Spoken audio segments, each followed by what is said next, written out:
Fraserburgh, Scotland, 1945. Dennis Nilsen's story begins quietly in a remote fishing town. Born on the 23rd of November 1945, he grew up in a family marked by tension and emotional distance. He felt closest to his grandparents, especially his grandfather, a figure he later described with deep affection. Then, when Dennis was still a child, his grandfather died suddenly. Adults tried to soften the truth, telling him it was like sleep. But for Dennis, that moment created confusion about love and loss. As he grew older, he became shy and inward, living more in fantasy than in real relationships. He also realized he was gay in a time and place that offered no safety for that truth. Shame settled in early, and loneliness became a pattern he could not escape. As a teenager, Dennis withdrew further. He read obsessively, built elaborate inner worlds, and struggled to connect with people. At 16, he left school and joined the army. It gave him structure, discipline, and a role where he could keep his emotions hidden. He trained as a cook and worked with meat and butchery. These were practical skills, learned in plain sight, but later they would take on a disturbing significance. In the barracks, Dennis also developed strange fantasies involving death and control, fantasies he would later describe with unsettling calm. After more than a decade of service, he left the army in 1972 and returned to London. The city was full of people, yet he remained isolated inside it. In London, Dennis tried to build a normal life. He briefly joined the Metropolitan Police, but the routine did not suit him. He disliked the culture, struggled socially, and resigned within a short time. He took quieter work instead, including civil service roles. Outwardly, he was unremarkable, polite, organised, almost invisible. But privately, his loneliness deepened. In 1975, he met a young man named David Gallatin. They lived together at a flat on Melrose Avenue in Cricklewood. For a while, it looked like stability, but the relationship ended. And when Gallatin left, Dennis did not simply feel rejected. He felt abandoned. That emotional wound became the trigger for what followed, the moment his inner world began to turn violent.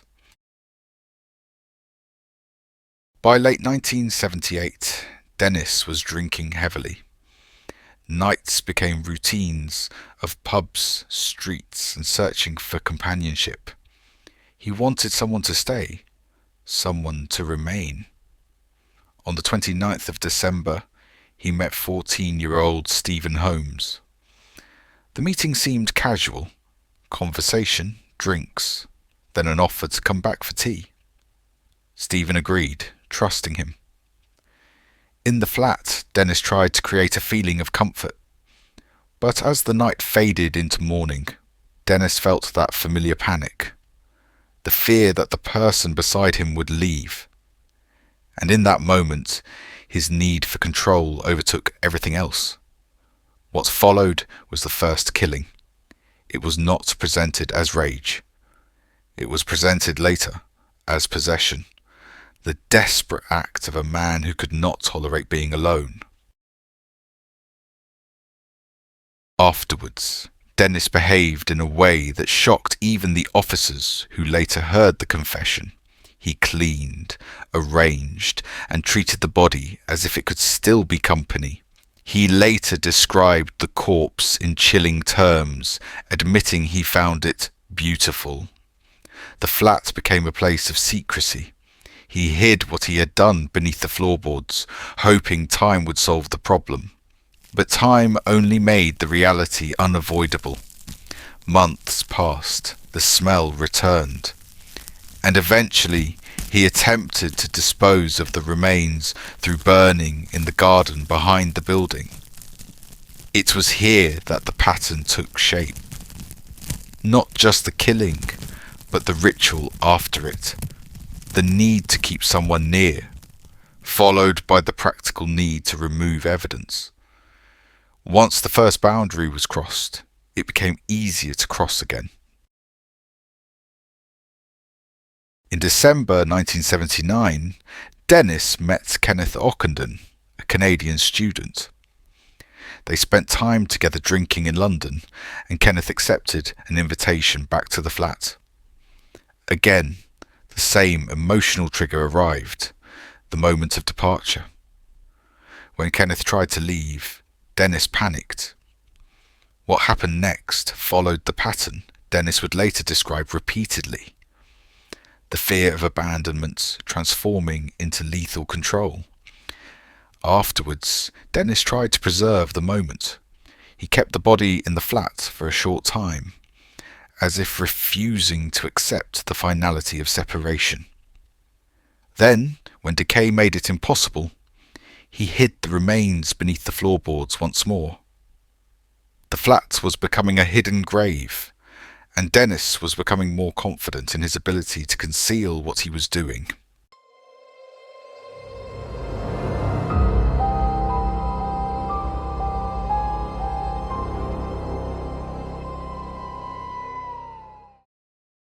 In 1980, Dennis drew in another vulnerable young person, 16-year-old Martin Duffy, a runaway. The meeting was brief, the offer simple. Warmth, food, rest. Martin came upstairs believing he had found help. Once again, Dennis could not tolerate the idea of the guests leaving. The act of killing was followed by the same careful, controlled behaviour. Cleaning, arranging, then hiding. Over time, Dennis attacked more men.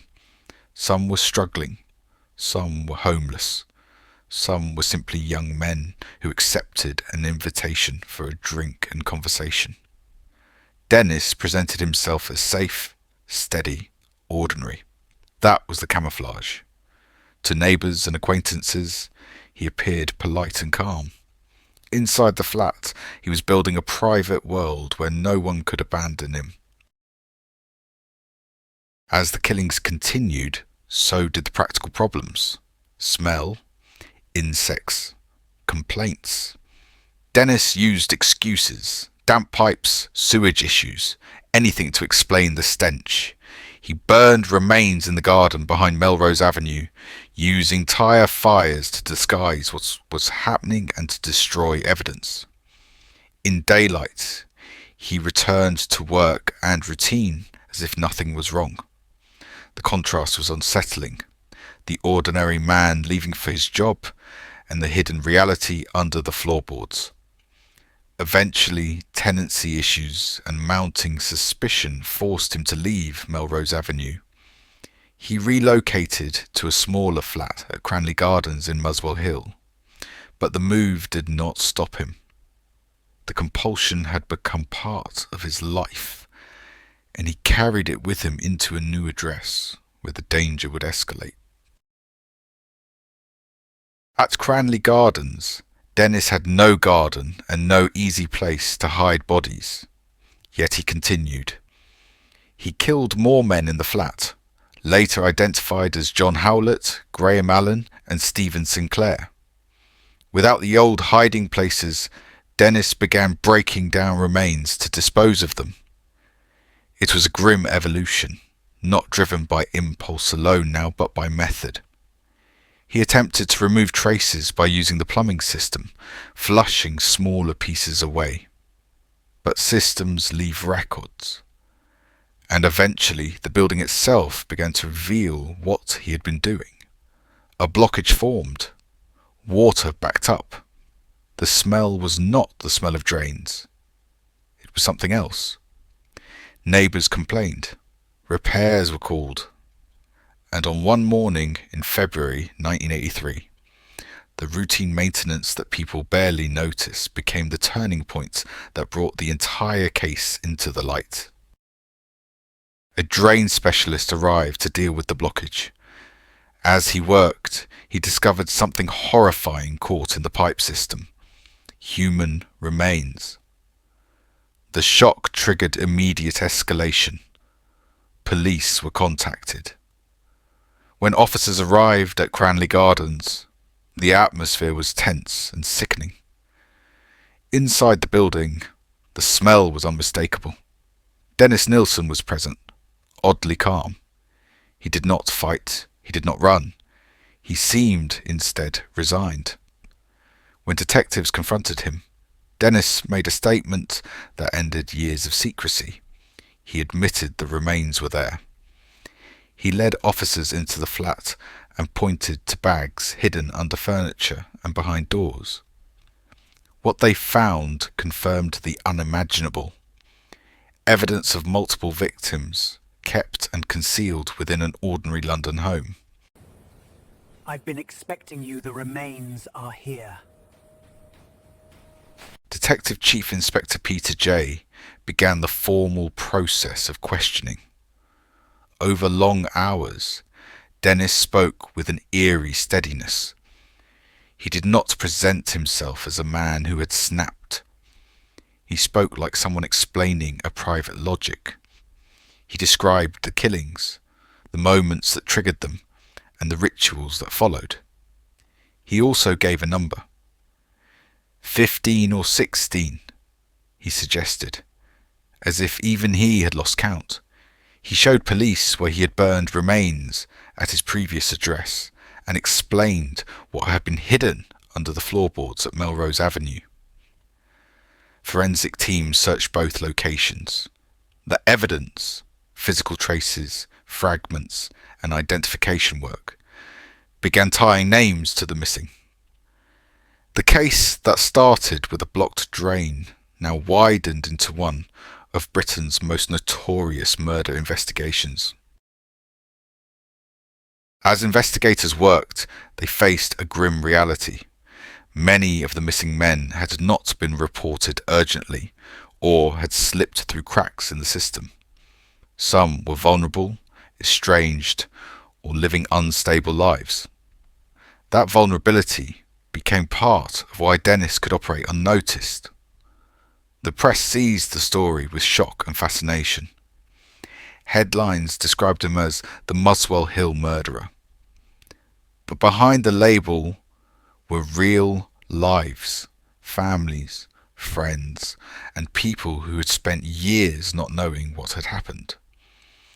Police continued to confirm identities. Stephen Sinclair was one of those identified through forensic methods. Others were linked through Dennis's own admissions, witness trails, and historic missing person records. The closer it came to trial, the clearer it became. This was not one act. It was a long pattern of deliberate control. When Dennis Nilsen went to trial at the Old Bailey in October 1983, the court was packed. The details were difficult. The defence argued mental illness and diminished responsibility. The prosecution argued awareness, planning, and concealment. Throughout the proceedings, Dennis remained largely expressionless. Witnesses included officers, forensic experts, and men who had survived attacks. Those survivors described the same tactic: hospitality, alcohol, then a sudden attempt to kill. The jury were asked to decide not just what Dennis did, but whether he understood right and wrong. At the centre of the trial was the question of responsibility. Was he driven by illness beyond control, or was he a calculating predator who knew exactly what he was doing and took steps to hide it? The trial included statements and observations that captured the court's mood. One line summed up the prosecution position: a mind can be evil without being abnormal. The argument was simple. Dennis had held down a job. He had formed routines. He had hidden evidence. He had lied to neighbours. He had moved addresses and adapted disposal methods. Those were not the actions of a man unaware of consequences. After deliberation, the jury returned verdicts of guilty. Dennis Nilsen was convicted on multiple counts of murder. In sentencing, the court imposed life imprisonment. The judge described the crimes as deeply cruel, and the sentence reflected the belief that Dennis was an ongoing danger. For families of the victims, the verdict brought answers, but no real closure. The aftermath was complex. Public horror was immediate, but so were uncomfortable questions. Why had these men been overlooked? Why were their disappearances not treated with urgency? The case exposed how vulnerability can make victims invisible in the eyes of society. Some newspapers initially framed the victims as drifters, focusing more on the killer than the lives lost. Over time, criticism grew. Campaigners stressed that these were sons and brothers, not statistics. The focus began to shift, slowly, imperfectly, back toward the victims. Dennis, meanwhile, settled into prison life. He wrote letters and memoir-style accounts. At times he sounded reflective. At other times he sounded detached, as if analysing himself from a distance. But whatever his tone, the reality remained unchanged. Multiple lives had ended in his flat, and families were left to rebuild without them. Years later, sentencing terms changed. What began as life sentences with a minimum period became, in effect, a whole life tariff. The decision signalled that Dennis would never be released. He accepted it without dramatic reaction. By then, his world had narrowed to prison walls, routines, and writing. As time passed, the case became part of Britain's criminal history, revisited in books, documentaries, and public debate. But each retelling carried a risk, focusing too much on the killer and not enough on the dead. It is easy to remember the name Dennis Nilsen. It is harder, but more important, to remember the names of those he killed. Because the true weight of the story is not his darkness, but the lives he erased. Dennis Nilsen died in 2018, still in custody. He had been elderly and ill, suffering serious medical issues in his final years. His death ended the legal story, but it did not end the emotional one. For some families, it removed the presence of the man responsible. For others, it changed nothing. They had lived with unanswered questions, grief, and the painful knowledge of how their loved ones died. Dennis's passing did not return the years lost or the future that was stolen. The case remains a reminder of how predators exploit loneliness and trust, and how institutions can fail to notice the vulnerable. It also reminds us how easily society can look away until horror forces it to look directly. As we end this documentary, it matters how the story is told. Dennis Nilsen's own words can sound chillingly calm, even poetic, but they are not the truth of what happened. The truth lives in the victims' lives, in who they were before they met him. Stephen Holmes, Kenneth Ockenden, Martin Duffy, Malcolm Barlow, John Howlett, Graham Allen, Stephen Sinclair, and others who may never be fully identified. Each had a story beyond the final night. Each deserved safety. Each deserved to be seen. When we remember their names, we push back against the way killers try to erase identity. And when we examine the investigation honestly, we learn the most important lesson, that every missing person matters, no matter their background, no matter their struggles, no matter how invisible society has made them. This is not a story designed for entertainment. It is a story of consequences. It shows what loneliness can become when twisted into control, and what happens when people are treated as disposable. Dennis Nilsen did not hunt the powerful. He targeted those who would not be immediately missed, those who might not make headlines. That fact makes the story harder to hear, and even more important to tell carefully, because it forces us to ask what kinds of lives we choose to value, and how quickly we notice when someone disappears. A blocked drain brought the truth into daylight, but it should never have taken that long. The men who died deserved attention long before Plummer found evidence in a pipe. Dennis Nilsen's crimes remain one of Britain's darkest chapters. But the closing message is simple. This story is not about him. It is about the victims. It is about the people who trusted a stranger and never came home. It is about the families left waiting. And it is about what society chooses to ignore. If there is any dignity to be found after events like these, it comes from memory and honesty. We remember the victims as human beings, not headlines. And we learn from the failures that allowed danger to hide behind an ordinary door. Because history shows that monsters rarely look like monsters. Sometimes they look like quiet men in quiet flats. And sometimes the only thing that exposes them is the moment the world can no longer ignore what has been buried.